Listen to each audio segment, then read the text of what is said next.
had just put my son to bed when our apartment started shaking violently.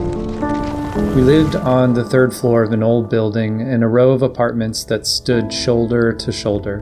When things started falling off the walls, I quickly jumped off the couch and ran to grab my son from his bed, realizing that this was an earthquake.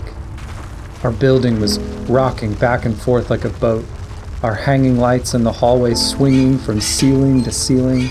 We stood in the doorway, terrified. 42 seconds passed. I thought of my wife, probably heading home from a meeting, and frantically called her. She was okay, but startled. Looking out the window, it was like a movie, like an apocalypse. Every car siren was screeching at the same time. There were cracks up and down the buildings, glass shattered. People started pouring in the streets, screaming and crying. There was chaos everywhere. Everyone frantically trying to leave the city and go to the countryside.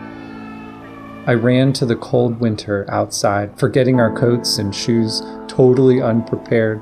What do I do? God, help me. A friend called from a city 5 hours away, worried.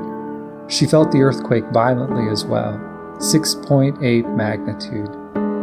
Scanning the news, we discovered buildings falling, people dying, thousands injured, all the numbers counting up over the next several hours.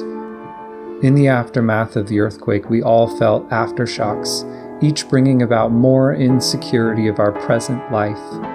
Then the phantom earthquakes began.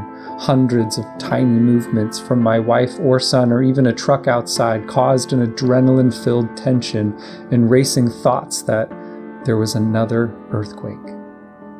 We watched all the condemned buildings being demolished over the next coming months. 7,200 buildings brought down around us. Where is our security? Not in the structure of our home.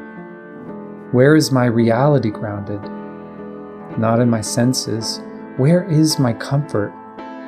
The God of Nahum is my comfort. Mountains quake before him, the hills shake apart, the earth heaves before him, the world and all her inhabitants. His indignation, who can stand before it? Who can endure his fierce anger? His wrath is poured out like fire, rocks are shattered before him. Yahweh is good, a refuge in the day of distress. He knows those who take refuge in him. From Nahum 1, 5-7. I always come back to a quote by C.S. Lewis. Pain insists upon being attended to. God whispers to us in our pleasures, speaks in our consciences, but shouts in our pains. Looking back on the times of suffering can be painful in itself, but it is in those times that I specifically feel closest to God. It's the times where I'm screaming the inevitable, "Why, God?" into the heavens, that I realize that his presence is the only comfort in this world. All other else is sinking sand. All other else is quaking and shaking before him.